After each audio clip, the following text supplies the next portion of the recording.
मैं रवि आप सभी का स्वागत करता हूं। आज हम बात करेंगे कि माँ काली को शनिवार को क्या भोग दें जिससे माँ आपको दर्शन देना शुरू कर दे। जी बिल्कुल, आज हम आपको ऐसा भोग बताएंगे। अगर आप शनिवार को यह भोग देते हैं तो आप लोगों को भी माँ की शक्तियों के अनुभव आना तुरंत शुरू हो जाएंगे। तुरंत अनुभव होंगे आप लोगों को भोग को देते ही।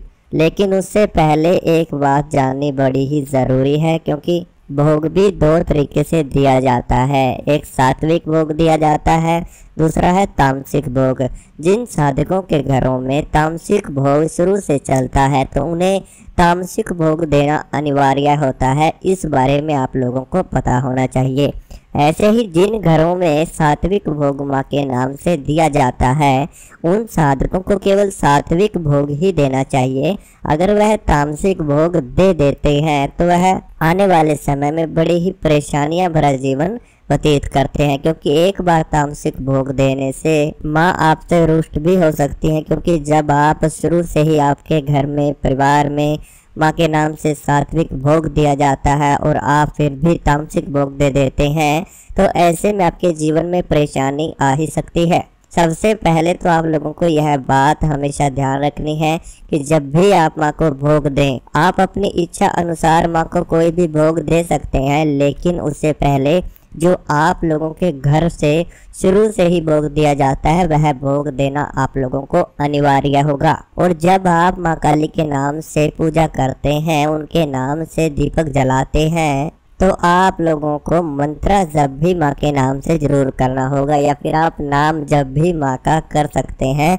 अगर आपके पास माँ काली का कोई मंत्र नहीं है, आप लोग वैदिक मंत्र भी माँ का कर सकते हैं, बीज मंत्र भी माँ का कर सकते हैं। शाबर मंत्र, आप लोग शाबर मंत्र को भी कर सकते हैं। अगर आपके पास कोई गुरु मंत्र है तो आप उसका भी जप जरूर कर सकते हैं, क्योंकि यह भोग तभी कार्य करेगा जब आप शनिवार को छोड़कर पूरा वीक अगर आप भक्ति कर रहे हैं और शनिवार को ये भोग देने के बाद भी भक्ति कर रहे हैं, आप लोग नाम जप कर रहे हैं, तभी आप लोगों को शनिवार को यह भोग देना चाहिए। क्योंकि तभी आपको अनुभव आएंगे। अनुभव कब आते हैं? जब आपकी क्षमता या फिर आपका थर्ड आई एक्टिव होता है। आपके शरीर में वैसे तो काफ़ी इंद्रियां हैं जो छोटी छोटी आपके शरीर में भरी हुई हैं, लेकिन 6 इंद्रियां ऐसी हैं जिनसे व्यक्ति का शरीर कार्य करता है। सबसे पहली इंद्री आती है आपकी आंखें, जिसे आप उन शक्तियों को, उन देवी देवताओं को पूजा घर में देखते हैं, उनकी भक्ति करते हैं। दूसरा आता है आपके कान, जिनसे आप उन शक्तियों की आवाज़ों को महसूस करते हो। तीसरा है आपकी त्वचा, चौथा है आपकी जीभ और पांचवा है आपकी नाक। यह 5 इंद्रियों का इस्तेमाल तो आप लोग करते ही करते हैं, लेकिन शक्तियां अनुभव कब कराती हैं? जब आपकी सिक्स्थ सेंस जागृत होती है। सिक्स्थ सेंस आप लोगों की यानी कि थर्ड आई जब एक्टिव होती है, जिसे दिव्य दृष्टि भी बोला जाता है, जब यह खुलना शुरू होती है तब आप लोगों को शक्तियों के अनुभव आना शुरू होते हैं। और जब आप किसी शक्ति की पूजा करते हैं तब यह छठी इंद्री अपने आप ही एक्टिव होना शुरू हो जाती है। उसी छठी इंद्री के अनुसार आप लोगों को दैवीय शक्तियों के अनुभव आते हैं। उसी छठी इंद्री के अनुसार आप शक्तियों को देख सकते हैं। उसी छठी इंद्री के माध्यम से आप उन आवाज़ों को महसूस कर सकते हैं।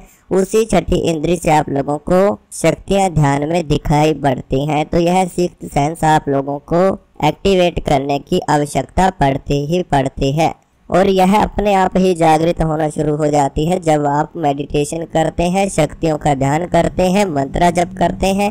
इसे ही दिव्य दृष्टि बोला जाता है। तो इस बात को आप लोगों को विशेष ध्यान करना होगा, क्योंकि जब आप लोग पूजा करते हैं तो अपने आप ही यह खुलना शुरू हो जाती है। दिव्य दृष्टि आपकी अपने आप ही जागृत होना शुरू हो जाती है। लेकिन आप लोगों को भोग भी शक्तियों को देना होगा। जब आप किसी शक्ति को समय पर भोग देते हैं, वह शक्ति अपने आप ही उस स्थान पर आना शुरू हो जाती है जिस स्थान पर उस शक्ति के नाम से भक्ति भाव से भोग दिया जाता है। उस शक्ति के नाम से आप लोग पूजा करते हैं। जिस स्थान पर आप शक्ति को बुलाते हैं तो शक्ति भी अपने आप ही आना शुरू हो जाती है। जो शनिवार को आपको भोग देना है वह केवल और केवल अग्नि पर ही भोग देना होगा। इस बात का भी आप लोगों को विशेष ध्यान रखना होगा। आप लोग अग्नि जला सकते हैं, उपले की आग आप लोग बना सकते हैं। उपले की आग पर घी से आहुति देने के बाद आप लोग अग्नि प्रज्वलित करने के बाद उस शक्ति का आपको भोग देना है। लेकिन बात याद आपको एक रखनी होगी कि आप लोगों को केवल अग्नि पर ही भोग देना होगा। और आप लोग जो भी भोग माँ को देते हैं केवल और केवल रात्रि में आप लोग भोग जरूर दें। जब आप जिस भी समय पर आप पूजा करते हैं, समय का भी बहुत बड़ा महत्व है। अगर आप माँ के नाम से सुबह 5 बजे पूजा करते हैं और शाम को 7 बजे पूजा करते हैं तो 7 बजे ही आप लोगों को शनिवार के दिन माँ को भोग देना होगा और नियम अनुसार माँ की पूजा करनी होगी। तभी आप लोगों को माँ की शक्तियों के अनुभव आना शुरू होते हैं। और जो भी आप लोग अगर आप घर से भोग बनाते हैं तो वह आपके लिए बड़ा ही अच्छा लाभ देगा। अगर आप अपने ही घर पे दूध से बना पकवान बनाकर माँ को भोग देते हैं तो यह बड़ा ही आप लोग भाग्यशाली हैं कि अगर आप अपने ही घर पे कोई दूध से बना पकवान बना लेते हैं। अगर आप उस भोग को माँ को लगाएंगे तो माँ आप लोगों के ऊपर अपनी कृपा जरूर बरसाएगी। दूध से बना बर्फी, दूध से बना पेड़ा आप लोग दे सकते हैं। पान भी आप लोग दे सकते हैं, पान पेड़े का भोग आप दे सकते हैं। लौंग बताशे का भोग भी आप लोग माँ काली को दे सकते हैं। काफी साधक बोलते हैं कि हम माँ को नींबू की भेंट देते हैं। आप लोग नींबू की भेंट अगर शुरू से देते हैं तो वह जरूर दें, लेकिन साथ में दूध से बना पकवान आपको भी देना पड़ेगा। आप लोग आटे का हलवा भी बना सकते हैं। अगर आप माँ की भक्ति करते हैं तो आप लोगों को आटे का हलवा माँ के नाम से ज़रूर भोग देना चाहिए। आप लोग उसी में लौंग बताशा और पान पेड़ा भी माँ को भोग दे सकते हैं। लेकिन जब आप लोग भोग दे रहे हो तो आपके मन में एक भाव माँ के लिए प्रकट होना चाहिए। जब आपके मन में यह एहसास आएगा कि माँ इस भोग को स्वीकार कर रही हैं तभी आप लोगों को माँ के दर्शन हो सकते हैं। जिस अग्नि में आप लोग माँ को भोग दे रहे हैं उस अग्नि को भक्ति भाव से देखते रहें। आप लोगों को कुछ सेकंड के लिए उसमें दृश्य भी नज़र आएगा। लेकिन ऐसा नहीं है कि केवल आप एक ही शनिवार कर रहे हैं। आप लोगों को हर शनिवार ऐसा करना होगा। जब आप शनिवार करते रहेंगे तो हर शनिवार, लेकिन ये बात ज़रूर है कि हर शनिवार आपको अग्नि में कुछ न कुछ दृश्य बनता हुआ ज़रूर नज़र आएगा।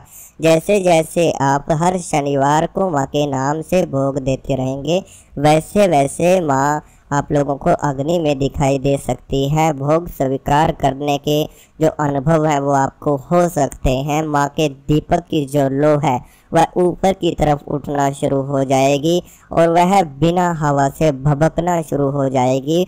माँ की कोई तस्वीर आप लोगों को तुरंत अपनी आंखें आप जब बंद करेंगे तो ध्यान में आपको नजर आ सकती है। आपको ऐसा एहसास होगा कि जैसे माँ आपके पास खड़ी हैं। आपको दीपक में भी माँ के दर्शन होना शुरू हो जाते हैं और आप लोगों को शीतल ठंडी हवाएं बहती हुई अपने आसपास महसूस होना शुरू हो जाएंगी। आप लोगों को अपने आसपास कुछ आवाज़ें आ सकती हैं, जैसे पायल के बजने की आवाज़ आना या फिर किसी के चलने की आहट आप लोगों को महसूस होना अपने आप ही शुरू हो जाएगी जब आप लोग इस भोग को देना शुरू करते हैं। लेकिन शनिवार को सुबह आप लोगों को माँ के मंदिर ज़रूर जाना होगा और माँ को अपने घर आने के लिए निमंत्रण ज़रूर देना होगा। तभी आप लोग शाम को माँ के नाम से भोग देंगे तो आप लोगों को बड़े ही अच्छे अच्छे अनुभव आना शुरू हो जाएंगे। जिन साधकों के गुरु हैं, जिन्होंने पहले माँ की कोई साधना की हुई है, उन साधकों को तो बड़े ही जल्द अनुभव होते हैं और बड़े ही अच्छे अनुभव उन साधकों को होना शुरू हो जाते हैं। लेकिन काफ़ी साधकों के साथ घर में समस्याएं होती हैं, जिसकी वजह से उन्हें पूजा का फल नहीं मिल पाता है। जीवन में परेशानियां बनी रहती हैं, अनुभव माँ के आना बंद हो जाते हैं। काफ़ी साधक ऐसे हैं, पूजा करने में उनका मन ही नहीं लगता। कहीं ना कहीं नेगेटिव शक्ति आपके घर में ज़रूर है, या फिर कहीं ना कहीं किसी देवता का दोष आपके ऊपर ज़रूर है। अगर आपके साथ कोई समस्या है, आपके घर में कोई समस्या है, आप कोई बात करना चाहते हैं, तो आप बात कर सकते हैं। बात करने के लिए व्हाट्सएप नंबर स्क्रीन के ऊपर आपको दिया हुआ है। आप उस व्हाट्सएप नंबर पर अपनी समस्या को बता सकते हैं, वह समस्या का समाधान आप तुरंत जान सकते हैं।